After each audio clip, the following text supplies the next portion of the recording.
In my last video, I introduced the baby bomb and talked about the 5 demographic disasters that are working together to destroy the world.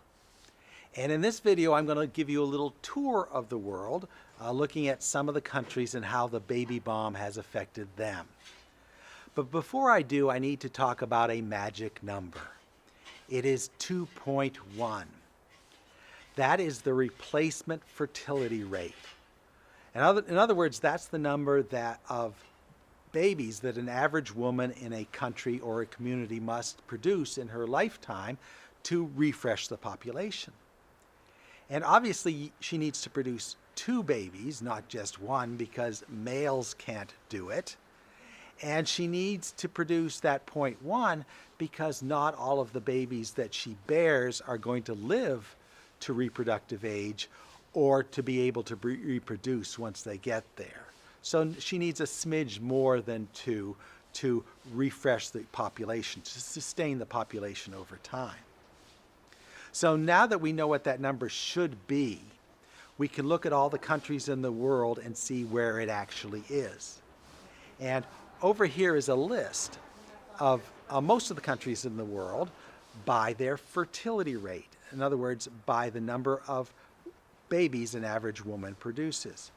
And right up at the top of that list, we have the countries of Africa, starting with Niger, the country of Niger, which has a fertility rate of about 7 children per woman. In other words, the average woman is producing 7 children in her lifetime. That means if someone's producing only 3 or 4, there's some other woman out there who's producing 10 or 12. Obviously, that's not sustainable, and that generates all sorts of problems for those countries, and through ripple effects, it generates problems for the other countries in the world. If we look down at the bottom of that list, we see the countries of industrial Asia, like Japan, Korea. We also see Eastern Europe, and in fact, all of Europe is below replacement level. So all of Europe is producing less than 2.1 babies per woman. It's especially more pronounced in Eastern Europe and in Far East Asia. But all of the industrial countries are down at the bottom of the list. All the agrarian countries and troubled countries of the world, the third world, are up at the top of the list. So let's start a little tour now. I'd like to start with Japan. Japan is the poster child for population loss. Its population peaked in 2008 at 125 million, and now it's heading down. It's already lost 1 million people since in those few years. It's going to get even worse because the fertility rate in Japan is 1.4. And it's been that way for a while. They're just not producing enough babies. Japan has additional problems in that its people live a long time. The average Japanese lives for 83 years. So if they retire at 65, they just keep living. And what this means with a low fertility rate is the number of old people is getting bigger and bigger and bigger in Japan, while the base of workers who are actually producing something is getting smaller and smaller. And obviously this is unsustainable. And now one relief valve that Japan does not have is that it does not have any immigration. They're opposed to it. They just aren't comfortable with people coming into their country, moving to their country. So there's no relief valve. There's no way for them to mitigate this loss of population. So Japan is shrinking. And according to government's own numbers, Japan is going to lose 1/3 of its population by 2060. In just about 45 years, Japan will be 1/3 smaller than it is now. And 40% of the people that are remaining are going to be 65 or over. So between those ages of 65 and 85, that's going to be all that Japan is. So the workers of Japan cannot possibly support the pension systems for all those older workers. So something has to give. Something has to start collapsing.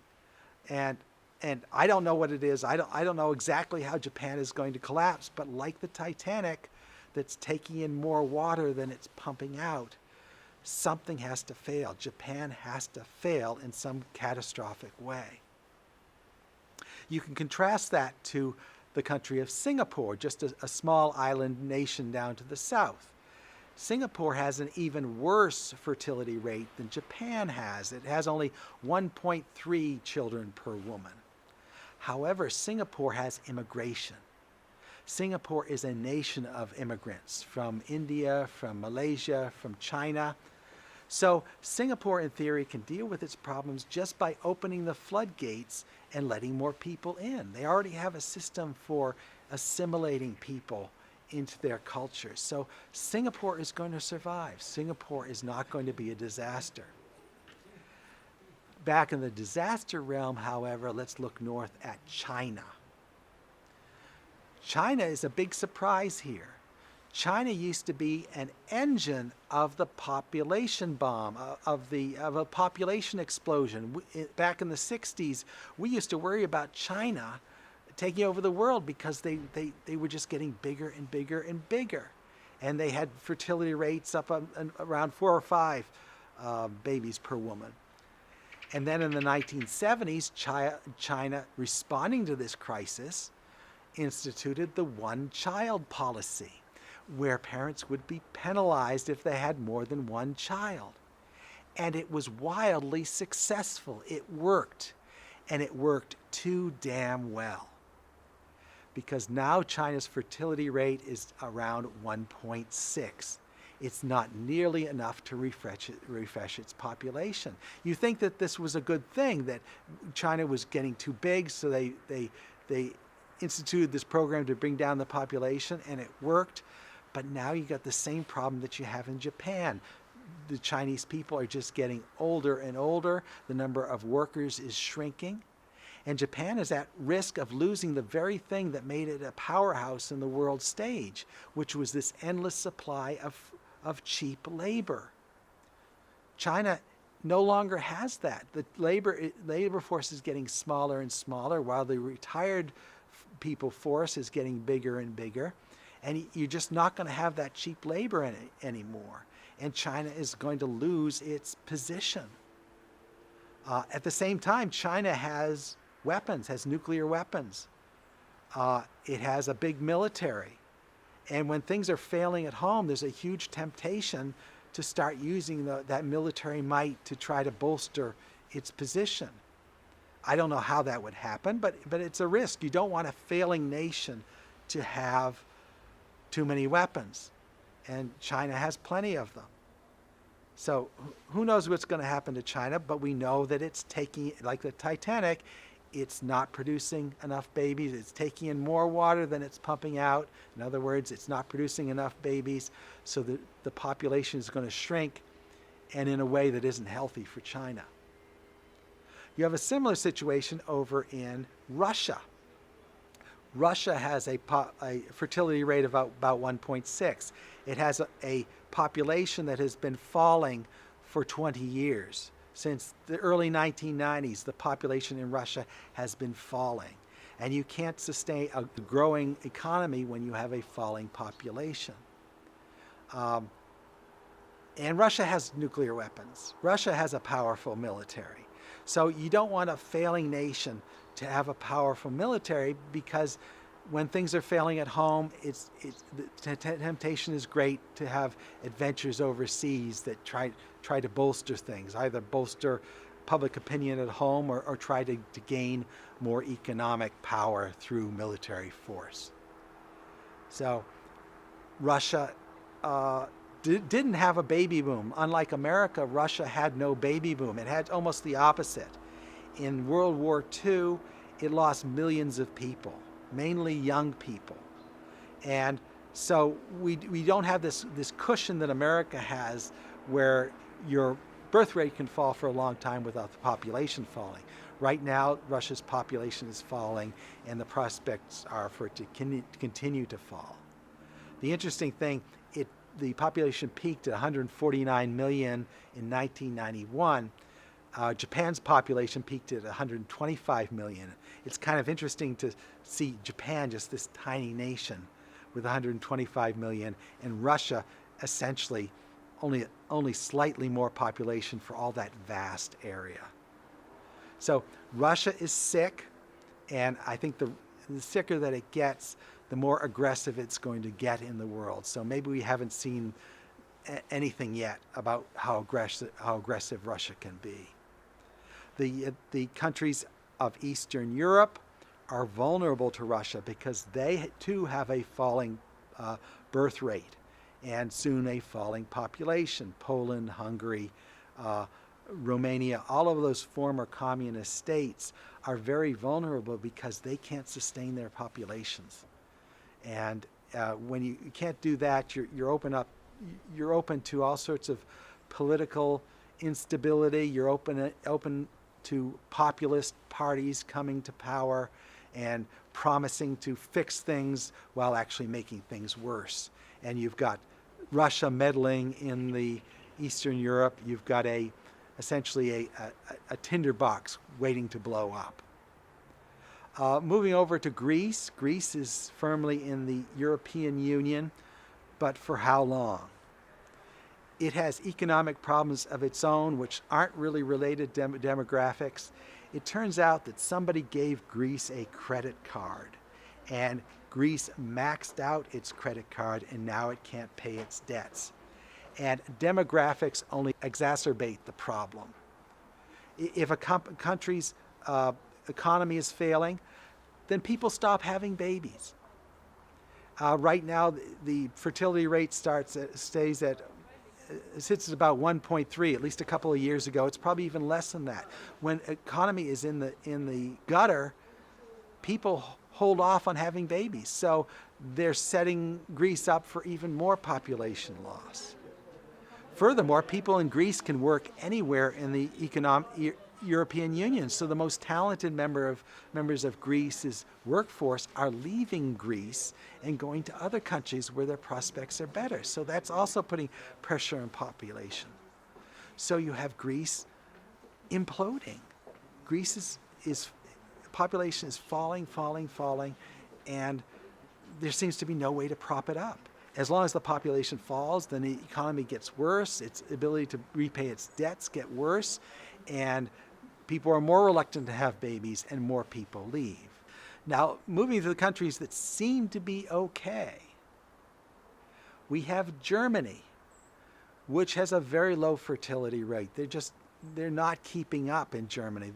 However, in the past couple of years, they've had this huge influx of refugees, mainly from Syria. So you would think that would be a good thing.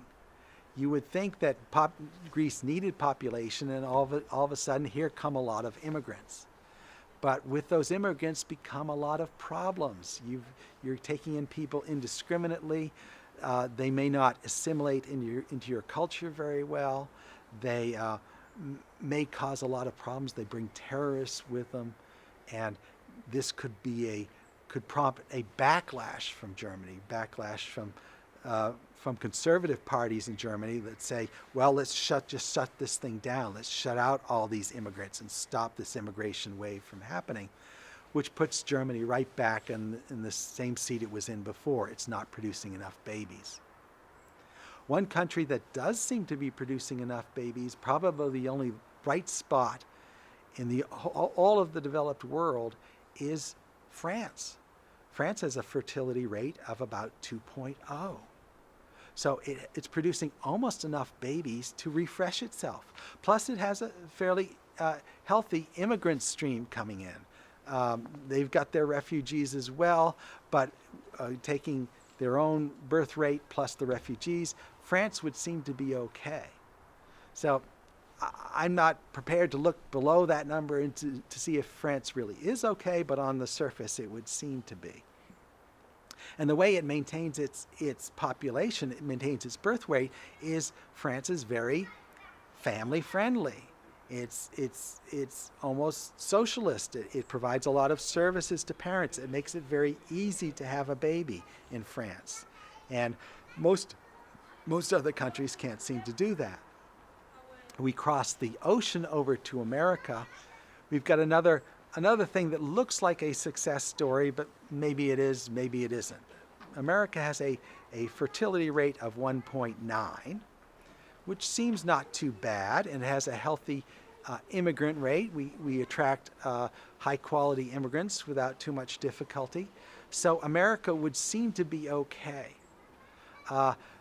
But it's like looking at the whole planet and saying the whole planet is overpopulated. Just by looking at that number 1.9, you would think that America is doing pretty well, but there are a lot of communities within America, and not all of them are growing at the same rate. For example, Utah has a very high fertility rate. They're producing a lot of Mormons in Utah. Vermont has a very low fertility rate. And Vermont is not refreshing its population. Vermont maintains its population only through immigrants from other parts of the country. So liberals in general are not maintaining their populations, whereas conservatives have more babies. So can you see where this is leading over time? That maybe to the extent to which your parents give you your political affiliation, maybe conservatives are going to be taking over the country. But the most important thing in America is the baby boom. The single greatest distortion is the baby boom. Regardless of our birth rate right now, the baby boom is the thing that determined who we were in the 20th century. If America became the world's powerhouse in the late 20th century, it is the baby boomers who did it.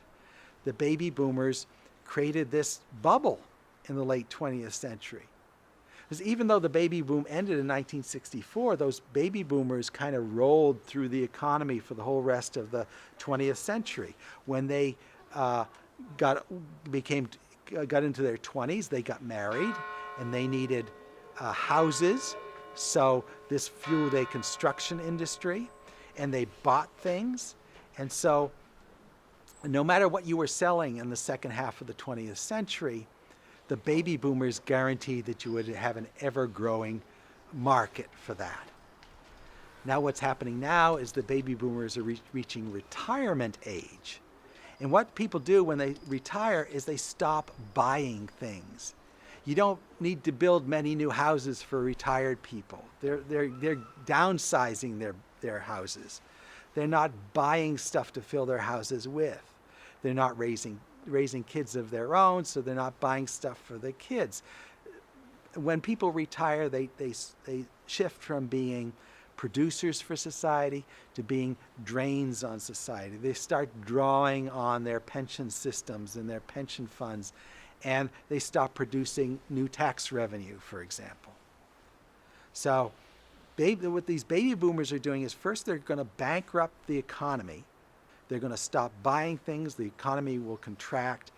And then, after they've done all this damage, the baby boomers are going to die, and our population is going to drop dramatically. So that's the real danger right now in America. That is the single greatest demographic danger. These baby boomers are reaching retirement, and the system can't handle it. The baby boomers also created this boom in the late 20th century that affected everybody's expectations. It was the expectation in America that you would do better than your parents did. Every generation would do better than its parents did. And now that the bubble has reached its limit, the baby boomers have reached retirement, the bubble is going to pop, and young people today aren't going to be able to do as well as their parents did. So you have all these unhappy people. You have unhappy baby boomers whose pension systems are collapsing, and you have unhappy young people who can't do as well as their parents did, and you have a cauldron bubbling of bad political things that can happen. Now, a moderate government is just going to say, well, we don't have enough money. So what happens then? Well, you vote in a radical government who promises to fix everything, that promises to make America great again. It only has to be hot air. It only has to be promises. These desperate people are going to fall for it. And that's the risk in America, that all of these demographic instabilities are going to lead to political instability. And you combine that with the political instability all over the world caused by falling numbers. And we really could be in a tight spot in the next couple of decades. So that's my tour of the world. I hope you enjoyed it. I could hit other countries, but they're all basically the same thing, aside from the countries in Africa, that the developed countries aren't producing enough babies, so they have to figure out some way to address that, and they have an aging population that they can't support. So bad things are going to happen.